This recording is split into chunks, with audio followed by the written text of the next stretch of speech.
Jésus-Christ, l'amour de Dieu le Père et la communion de l'Esprit Saint soient toujours avec vous. Devant l'autel, nous avons la couronne de l'Avent. La troisième bougie est allumée. Nous entrons dans le troisième dimanche de l'Avent, qu'on appelle en latin Gaudete, ça veut dire réjouissez-vous, soyez dans la joie. C'est la petite phrase d'introduction de la messe pour ceux qui ont le missel, je vous la lis. Soyez dans la joie du Seigneur, soyez toujours dans la joie, le Seigneur est proche.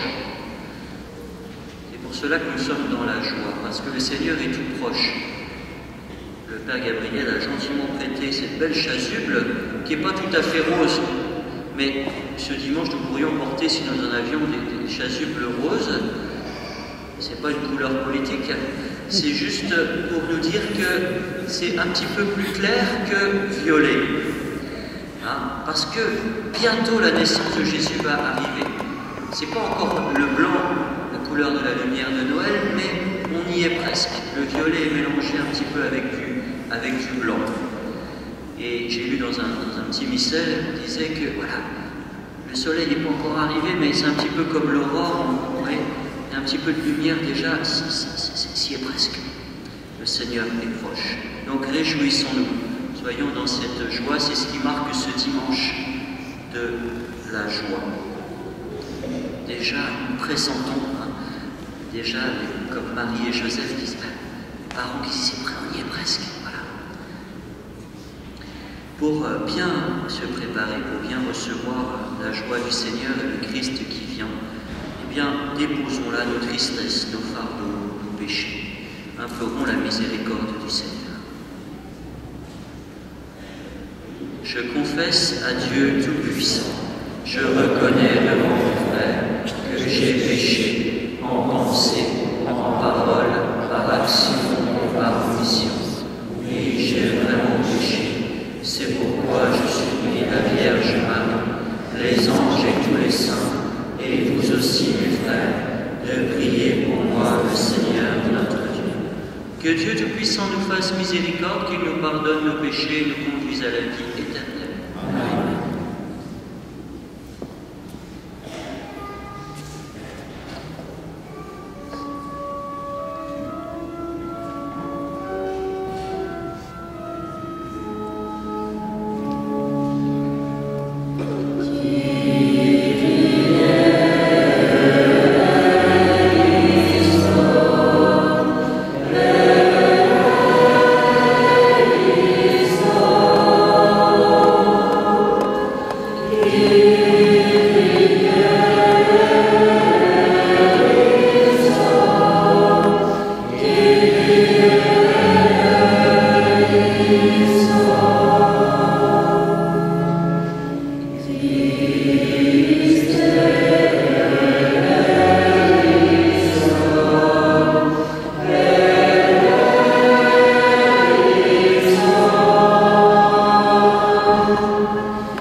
Maintenant et pour les siècles des siècles.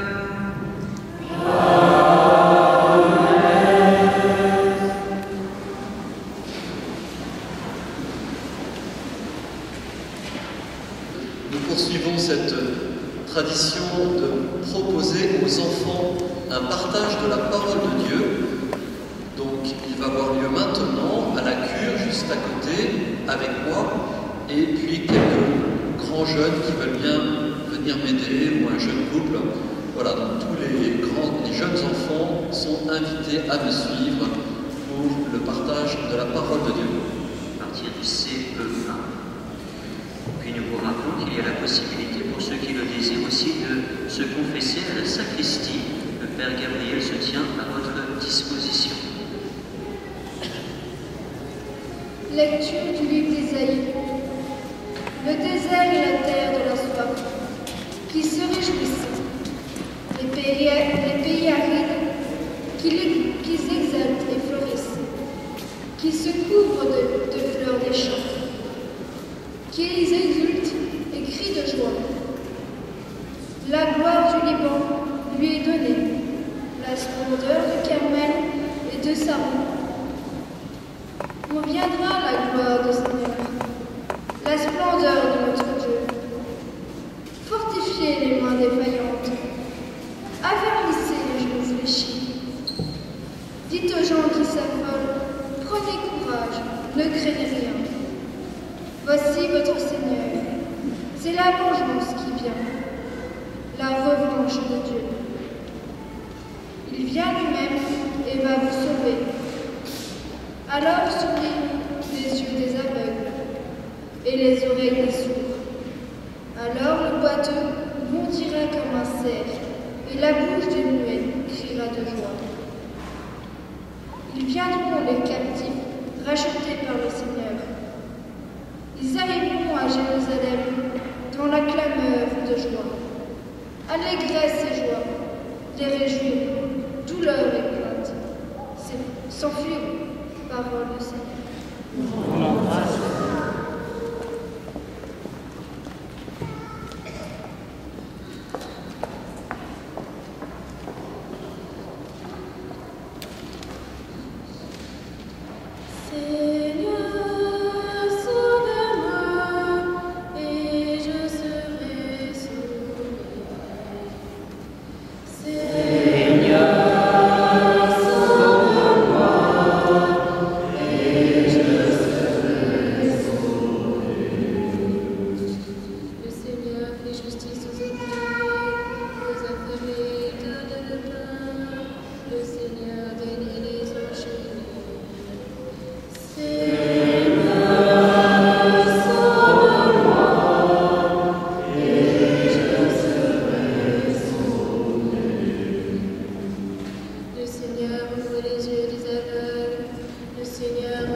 de la lettre de Saint Jacques.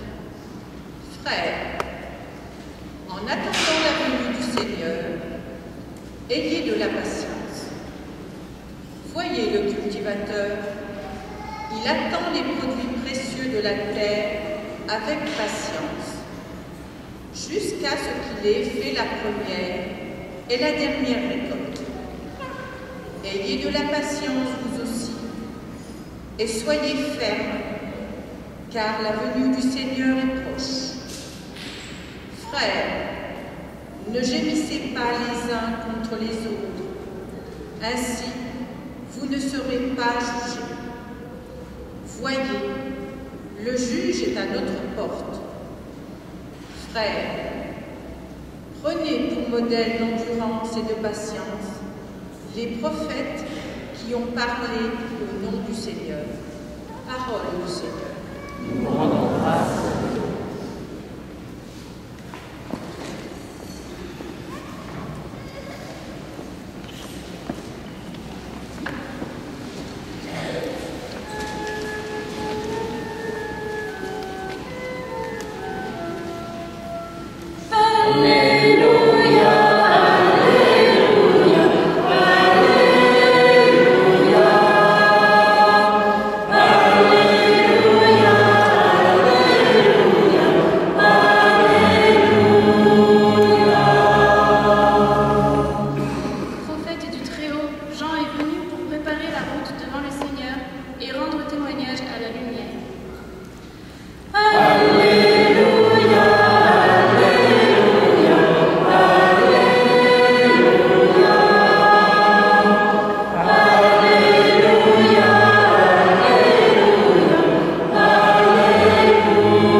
Jean le Baptiste, dans sa prison, avait appris ce que faisait le Christ.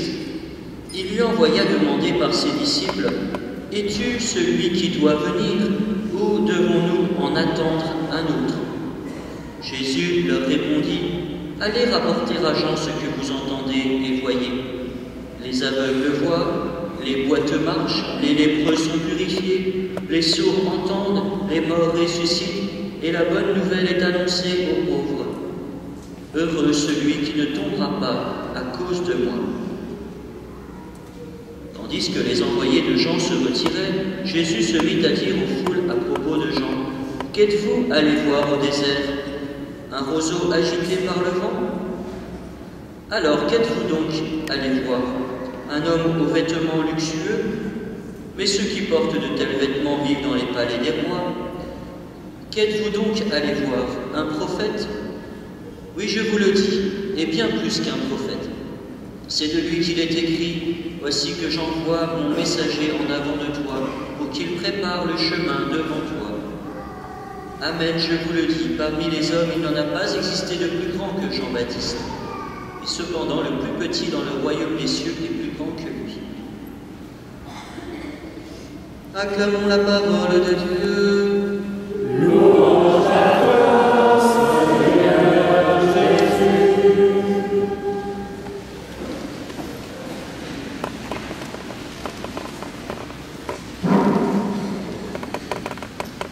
Dimanche de Gaudete, la joie. Soyez dans la joie du Seigneur, soyez toujours dans la joie, le Seigneur est proche. Et même la première prière de la messe nous disait, « Seigneur, dirige notre joie vers la joie d'un si grand mystère, le mystère de la naissance de Jésus. » Cette joie, elle transpire, si l'on peut dire, dans tous les textes que nous avons entendus, avec toutes ces bénédictions que le Seigneur apporte par sa venue. Les aveugles voient, les boiteux marchent, les lépreux sont purifiés, les sourds entendent, les morts ressuscitent, la bonne nouvelle est annoncée aux pauvres. Et ça paraît tout à fait normal, le muet qui crie de joie. Vous imaginez quelqu'un qui n'a pas pu parler depuis très longtemps et qui tout d'un coup retrouve la parole, il ne doit pas dire n'importe quoi, mais il doit vraiment chanter les louanges du Seigneur. La lecture disait le désert, la terre de la soif, qu'ils se réjouissent, qu'ils s'exultent, qu'ils exultent et crient de joie. Même un pays aride, une terre désertique. Donc on a dit le muet cri de joie, et puis à la fin tous les captifs qui reviennent à Jérusalem après l'exil, une clameur de joie, un bonheur sans fin illuminera leur visage, allégresse et joie les rejoindront. Il y a vraiment cette transpiration de bonheur. Un petit peu, on peut comprendre cette joie quand on a vécu une épreuve et que cette épreuve touche à sa fin. Hein, un petit peu, on pourrait dire que cette joie, c'est un peu comme l'annonce ou la réalisation d'une bonne nouvelle. Hein. Après qu'on cherche du travail, après des mois de chômage, qu'on retrouve un emploi, quelle joie! Ou bien la naissance d'un bébé après des années de stérilité, et voilà que tout d'un coup la maman est enceinte, quelle joie! Ou bien la réussite à un examen après des mois d'études, ou bien pour les sportifs ou ceux qui font des concours, une victoire, une réussite, ou alors, comme décrit dans cet évangile, une guérison miraculeuse, ou encore, c'était la première lecture, et certains d'entre nous l'ont connu, les plus anciens, la joie de la libération, de retrouver sa terre, sa maison, la fin de la guerre. En 45, beaucoup ont connu, en 44-45, ont connu cette grande joie. Eh bien, c'est cette joie, d'une certaine manière, qui nous est apportée par le Christ, aussi forte et même encore plus forte, cette joie de recevoir cet amour parfait de Dieu, cette joie qu'il veut nous donner à la fin de la souffrance. Nous savons que toutes ces détresses et toutes ces maladies sont les conséquences du péché. Ce n'est pas le projet de Dieu. Dieu veut nous donner ne veut pas de la souffrance, ni la mort, ni le mal. Il veut cette vie de bonheur avec lui, que nous goûterons définitivement dans le ciel. Déjà, nous pouvons percevoir quelque chose sur la terre. Cette joie aussi de la vie plus forte que la mort, de la mort vaincue. La porte du paradis qui est réouverte par la venue du Christ. Avec les enfants du caté, on a chanté Couronné d'étoiles hier, et on dit, par toi, Marie, nous sont ouvertes les portes du jardin. Elles étaient fermées à cause du péché. Elles étaient séparées de Dieu, mais maintenant, la porte du paradis est réouverte. Et nous pouvons goûter à cette proximité de Dieu et découvrir que notre vie a un sens. Donc cette joie, nous sommes invités à l'accueillir. Ce n'est pas une joie éphémère, une joie seulement à la périphérie, mais une joie en profondeur. Pas une espèce d'exaltation, comment dire, comme si on était un peu drogué, et qu'une espèce d'excitation, c'est pas celle-là. C'est une joie profonde, paisible, un peu comme celle de Marie et d'Élisabeth. Deuxième chose que nous apporte, nous présente ces lectures, cette joie, elle vient du salut de Dieu. Cette bonne nouvelle, c'est celle de l'accomplissement des promesses. Tout ce qui était préparé dans l'Ancienne Alliance, annoncé par Isaïe, tout ce que nous avons, ce qui a été décrit, eh bien, Jésus vient l'accomplir. Et dans ce texte d'Isaïe, il y a une petite phrase centrale qu'on retrouve aussi, on l'a chanté dans le psaume, « Il vient lui-même et va vous sauver ». Alors avec des paroles fortes, c'est la vengeance qui vient, la revanche de Dieu. Pas que Dieu soit un Dieu violent et vengeur, mais la vengeance contre le mal, c'est-à-dire Dieu ne peut pas supporter qu'il y ait la souffrance et le mal. Dieu est touché par cela, par cette conséquence due au péché de l'homme. Et Dieu ne peut pas se satisfaire de la situation, ça le bouleverse. Et il veut, en quelque sorte, se venger. Il veut condamner, détruire ce mal. C'est ça la revanche de Dieu. C'est la revanche, c'est pas la théologie de la libération. C'est pas ça. Mais c'est la victoire de l'amour sur le mal et la mort. Et Dieu ne fait pas ça à distance. Il ne téléguide pas son robot pour réaliser ça. Il vient lui-même, dit Isaïe, il vient lui-même et va vous sauver. C'est ça l'incarnation, c'est ça que nous allons célébrer à Noël. Dieu qui vient lui-même en personne nous sauver. Et on l'a chanté dans le psaume, viens Seigneur, sauve-nous.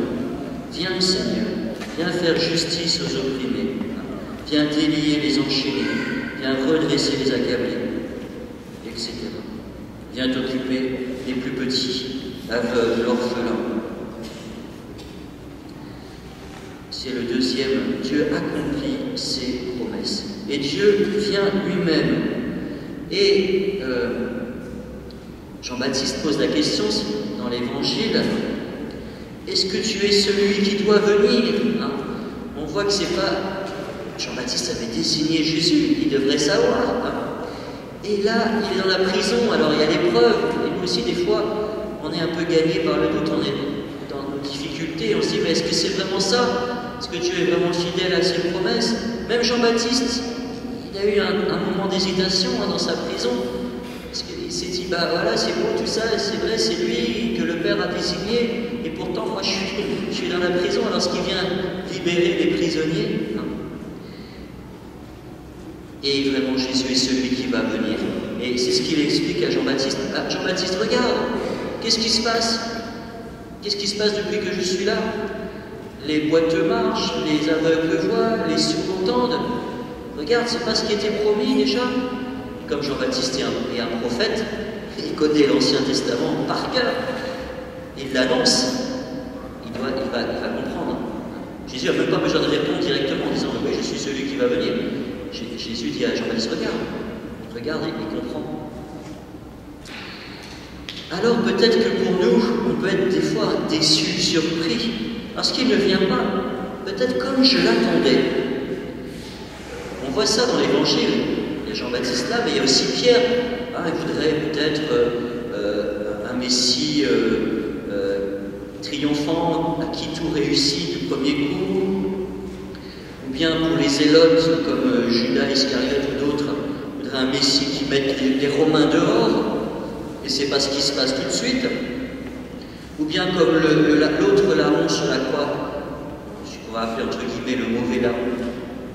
Hein, il va dire descends de la croix, sauve-toi toi-même, et nous avec, c'était le plus fort. Voilà. Quelque chose d'immédiat, de spectaculaire.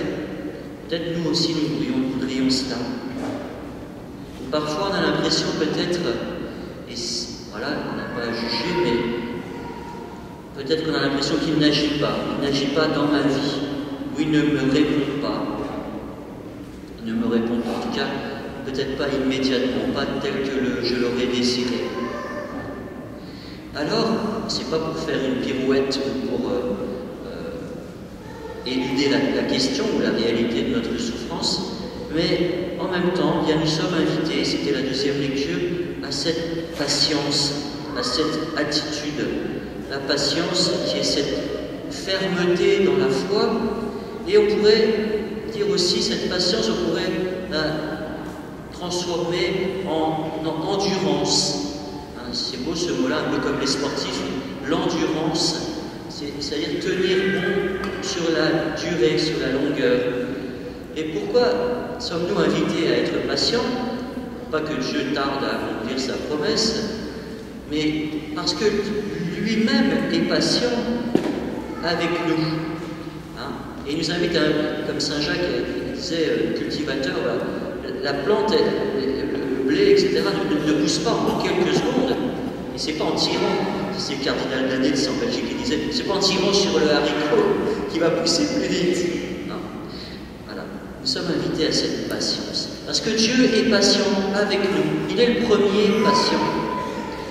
Et des fois, il faut qu'il prenne du temps avec nous parce que nous avons la tête dure. Nous avons du mal à nous laisser faire. Alors il est patient. Et j'aime bien dire, peut-être vous l'avez déjà entendu, que Dieu est un artiste. Dieu est un peintre, comme un peintre, mais pas un peintre en bâtiment. Je n'ai rien contre les peintres en bâtiment, mais il n'est pas un peintre en bâtiment, parce que le peintre en bâtiment, il fait du gros œuvre, c'est nécessaire, hein, avec un rouleau, et ça va vite, parce que c'est des grandes surfaces à peindre, donc il faut ça aille vite. Et pas un peintre en bâtiment, c'est un peintre artiste, peintre de toile. Et l'œuvre d'art qu'il veut faire, c'est nous. Mais c'est par petites touches de peinture. On en rajoute un petit peu, oui, pas tout à fait ça, encore un petit peu. Voilà, ça prend du temps. Une œuvre d'art, ça ne se fait pas en 5 minutes. Et le Seigneur fait une œuvre d'art avec nous. Donc il est patient. Des fois, il faut, ah non, là ça va pas, on met autre chose, une autre couleur. Puis nous, des fois, c'est nous qui mettons un peu des touches de mauvaise peinture sur la toile. Le Seigneur dit attends, ça va pas. Je remets un petit peu de l'autre. Et c'est patient. Donc il nous invite à la patience. Et enfin, je termine, il nous invite, en fait, on pourrait se poser la question de Jean-Baptiste, ou de Jésus par rapport à Jean-Baptiste. Jésus dit, qu'êtes-vous allé voir? Est-ce qu'on a cette attitude de spectateur? Ça ne mouille pas trop, on regarde de loin, on n'est pas trop impliqué dedans. Qu'êtes-vous allé voir? Et puis cette autre question, qui n'est pas dans l'évangile d'aujourd'hui, mais que Jésus va dire aux premiers apôtres, que cherchez-vous? Est-ce qu'on a cette curiosité, mauvaise curiosité pour le coup, de Hérode, qui trouve que Jésus est un peu comme un singe savant, excuse-moi Jésus, mais c'est ce que pense Hérode, tiens, il y a quelqu'un de rigolo là, je vais regarder ce qu'il fait, une curiosité. Ou bien est-ce qu'on a cette quête spirituelle comme Zachée, Zachée cherchait à voir qui était Jésus? Ou bien est-ce qu'on a cette mollesse, léthargie, cette indifférence, un peu comme cette foule anonyme qui regarde, pardon, un peu comme les vaches qui regardent le train passer? Ou bien est-ce qu'on a le désir ardent? Vous savez, j'imagine, les aveugles, les boiteux, les sourds, j'oserais presque dire les morts, et ils avaient un désir d'être guéris. Les aveugles, ils aimeraient bien, les boiteux aussi, les sourds aussi. Et alors les morts, ils ne peuvent pas s'exprimer, mais ils sont bien contents d'avoir retrouvé la vie. Alors nous aussi, nous sommes un peu aveugles, boiteux, sourds ou un peu morts parfois. Nous devons reconnaître que nous sommes pauvres pour accueillir justement cette joie de Jésus qu'il veut nous donner vraiment, ce salut. Se reconnaître dépendants, nous en avons besoin. Alors, même si parfois nous sommes invités à cette patience, le Seigneur veut agir en même temps sans tarder. Il attend que nous ouvrions notre cœur. Alors, en conclusion, ne nous laissons pas atteindre par la sinistrose ambiante, par la désespérance, par la déprime. Notre vie a un sens, malgré ou avec les difficultés. L'enfant de Bethléem qui vient, Jésus, Yeshua, ça veut dire Dieu sauve, veut nous apporter la joie. C'est un peu comme un faire-part de naissance que nous allons recevoir dans quelques jours. Alors merci Seigneur de ta venue au monde. Agis dans nos cœurs pour agir aussi dans le monde. Amen.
Présentons-lui toutes nos prières dans la confiance.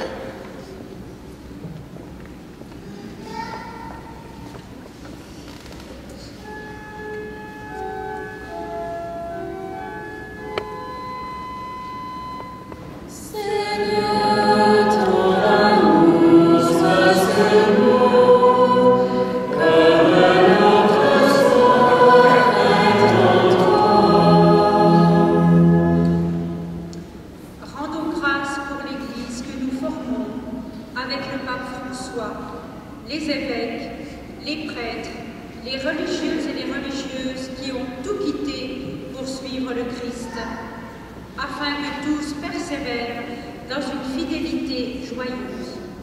Prions le Seigneur.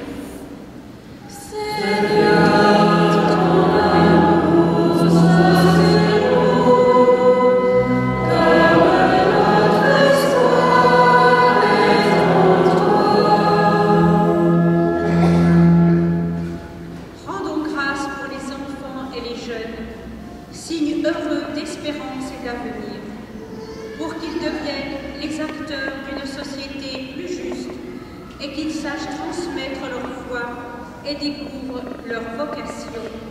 Prions le Seigneur.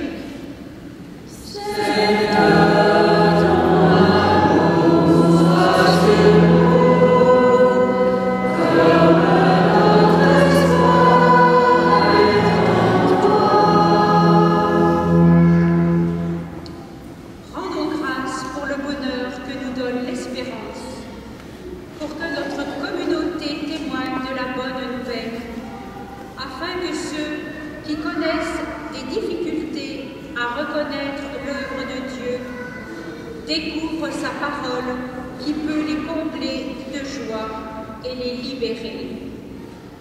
Dans l'attente de Jésus, Sauveur du monde, prions le Seigneur.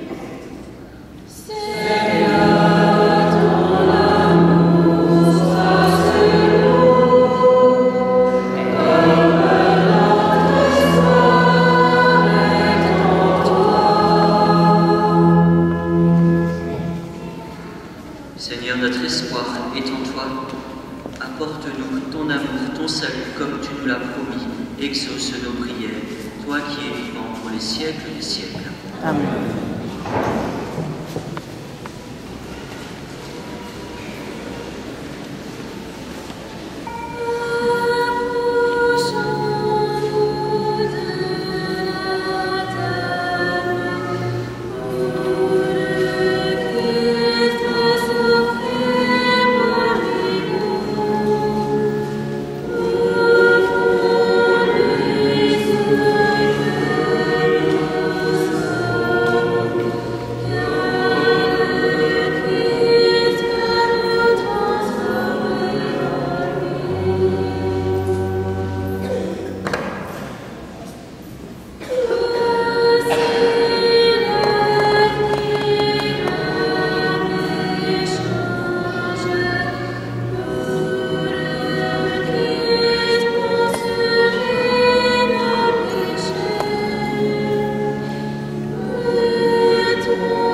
prions ensemble au moment d'offrir le sacrifice de toute l'Église. Père et Seigneur, que le sacrifice de nos Eucharisties te soit toujours offert dans ton Église, pour accomplir le sacrement que tu nous as donné, et pour réaliser la merveille de notre salut, par Jésus le Christ, notre Seigneur. Amen. Le Seigneur soit avec vous. Et avec votre esprit. Pour notre cœur. Pour le Seigneur. Rendons grâce au Seigneur notre Dieu. Seigneur, juste et bon. Vraiment, juste et bon de te rendre gloire, de t'offrir notre action de grâce toujours et en tout lieu. À toi, Père très saint, éternel et tout-puissant, par le Christ notre Seigneur. Il est celui que tous les prophètes avaient chanté, celui que la Vierge attendait avec amour, celui dont Jean-Baptiste a proclamé la venue et révélé la présence au milieu des hommes. C'est lui qui nous donne la joie d'entrer déjà dans le mystère de Noël, pour qu'il nous trouve quand il viendra, vigilants dans la prière et remplis d'allégresse. C'est pourquoi avec les anges et les archanges, avec les puissances d'en haut et tous les esprits bienheureux, nous chantons l'hymne de ta gloire, puis sans fin nous proclamons.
C'est pourquoi nous voici rassemblés devant toi, et dans la communion de toute l'Église en ce premier jour de la semaine, nous célébrons le jour où le Christ est ressuscité d'entre les morts. Par lui que tu as élevé à ta droite, Dieu Tout-Puissant, nous te supplions de consacrer toi-même les offrandes que nous apportons.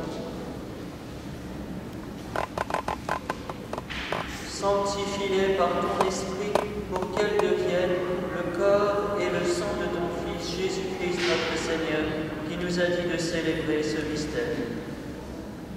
La nuit même où il fut livré, il prit le pain. En te rendant grâce, il le bénit, il le rompit et le donna à ses disciples en disant « Prenez et mangez-en tous, ceci est mon corps livré pour vous. »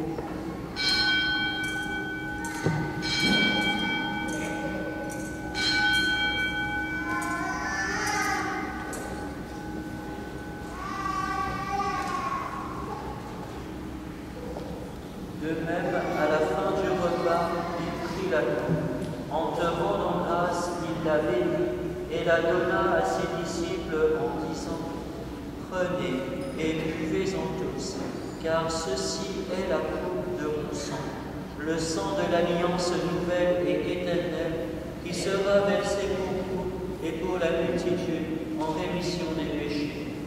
Vous ferez cela en mémoire de moi. »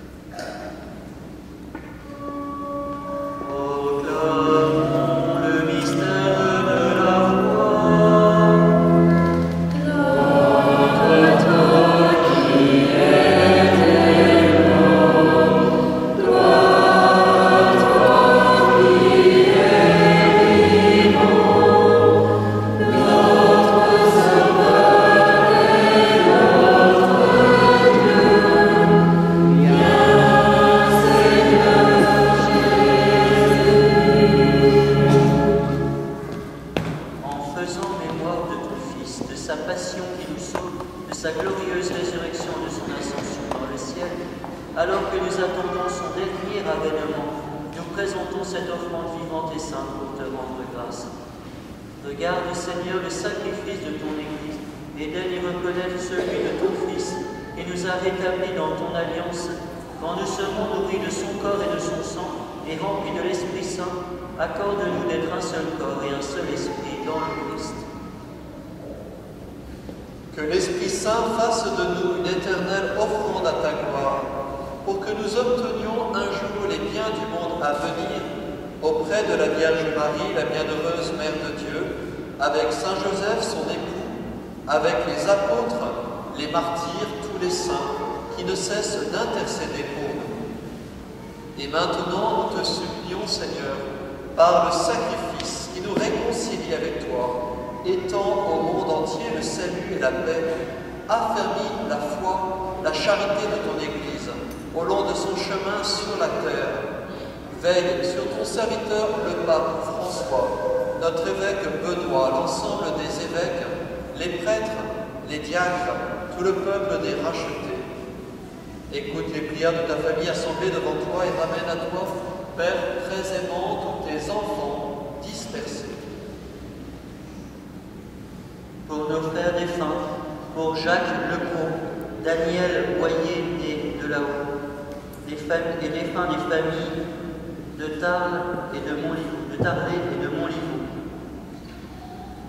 Pour les hommes qui ont quitté ce monde et dont tu connais la droiture, nous te prions.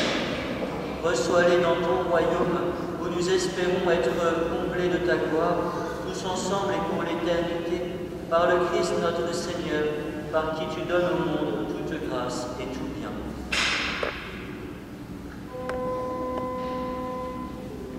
Par lui, avec lui et en lui.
Heureux les invités au festin des noces de l'agneau. Voici l'agneau de Dieu qui enlève le péché du monde.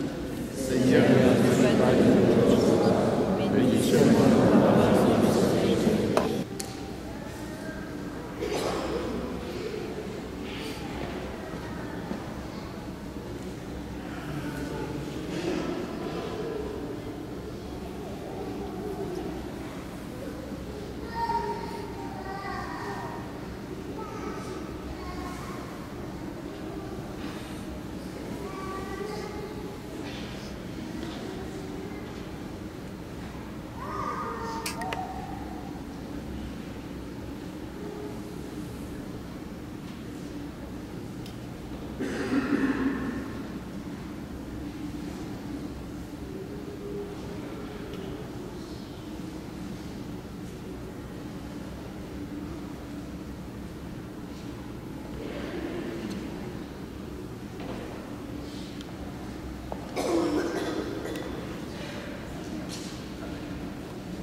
Numéro 31, page 20.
Seigneur notre Dieu, nous attendons de ta miséricorde que cette nourriture prise à ton autel nous empêche de céder à nos penchants mauvais et nous prépare aux fêtes qui approchent. Par Jésus le Christ notre Seigneur.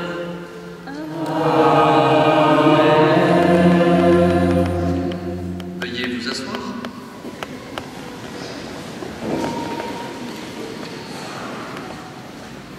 Avec l'équipe sacerdotale, nous vous remercions d'emporter chez vous la feuille rose d'annonce.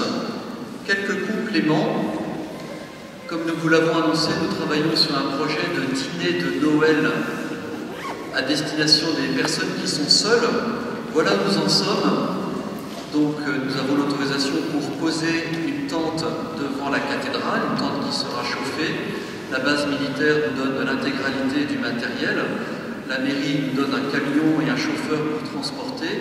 Nous avons aussi un cuisinier. Simplement, la dernière opération qui nous manque, ce sont des bras pour nous aider à aller chercher le matériel à la base militaire. D'autre part, à monter cette tente la veille de Noël et à la démonter. Alors, s'il y a des personnes qui sont disponibles pour finaliser ce projet, elles viennent voir le Père Gabriel. Merci Cyril. Il y a une main qui se lève, peut-être d'autres mains qui vont se lever. Merci Pierre. Merci Joseph. Très bien, félicitations. Voilà, ça fait déjà 3. S'il y a d'autres mains qui se lèvent, eh bien vous venez, d'autres candidats, vous venez voir le Père Gabriel ou moi-même. Dans les rendez-vous de janvier, il y a peut-être 2 rendez-vous importants. Nous reviendrons dessus. Le premier rendez-vous important, c'est la marche pour la vie, le dimanche 19 janvier, une marche pour la protection de la vie, de son commencement à sa fin naturelle.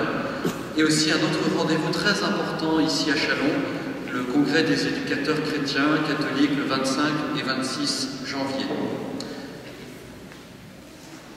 À tout à l'heure. La messe de dimanche prochain sera célébrée par nous, bien sûr, mais sera animée par les groupes SUF de Châlons. Le Seigneur soit avec vous. Que Dieu Tout-Puissant vous bénisse, le Père, le Fils et le Saint-Esprit. Amen. Allez dans la paix du Christ.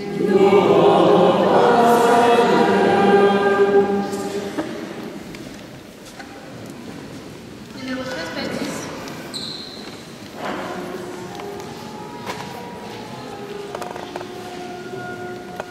Réjouis-toi car il vient, l'époux que Dieu retient. On descend et à court, il fait entendre sa voix. Sonne la pluie à toi, je suis à toi pour toujours. Lève-toi, pousse les cris de joie. Du malheur il va te consoler. De ton cou la chaîne tombera. Tout sera arrivé.